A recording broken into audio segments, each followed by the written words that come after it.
வாஷயோக பிராணாயாமம் பகுதி 2.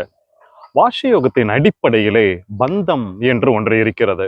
இந்த பந்தத்தை செய்தால்தான் வாஷயோகம் சிறப்பாக வரும். பந்தங்களை 3 வகையாக பிரிக்கிறார்கள். ஒன்று மூல பந்தம், இன்னொன்று ஜலந்தர பந்தம், இன்னொன்று உட்டியான பந்தம். அனைத்தையும் நான் சுருக்கமாக சொல்லிவிடுகிறேன்.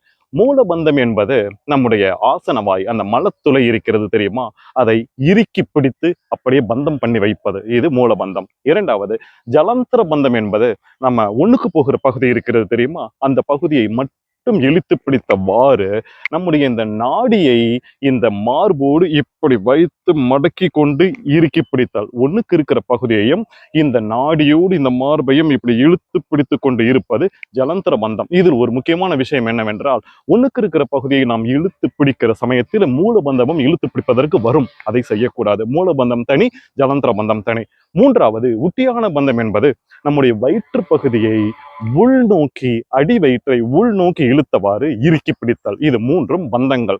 இந்த 3 பந்தங்களையும் சும்மா தனியாக பண்ணக்கூடாது. அதை ஏதோ ஒரு பிராணாயாமத்தோடு சேர்த்து தான் பண்ணணும். உங்களுக்கு புரியுற மாதிரி சொல்லணும்னா, உப்பு இருக்குல்ல, உப்பை நம்ம தனியா சாப்பிட முடியாது. ஏதாவது ஒரு சாப்பாட்டுல போட்டுதான், சமையல்ல செஞ்சுதான் நம்ம சாப்பிடணுமே என்பது போல பந்தத்தை தனியாக செய்ய முடியாது. அதை ஏதாவது ஒரு பிராணாயாமத்தை சேர்த்து தான் செய்ய முடியும். அடுத்து வருகிற உரைகளில் அதை எப்படி செய்யணும் அப்படிங்கறத உங்களுக்கு சொன்னேன்னா உங்களுக்கு தெளிவா புரிஞ்சிடும். அடுத்து வருகிற உரைகளில் அடுத்து பிராணாயாமங்கள் எல்லாம் எப்படி செய்யலாம் என்று பார்ப்போம். தொடர்ந்து கேளுங்கள்.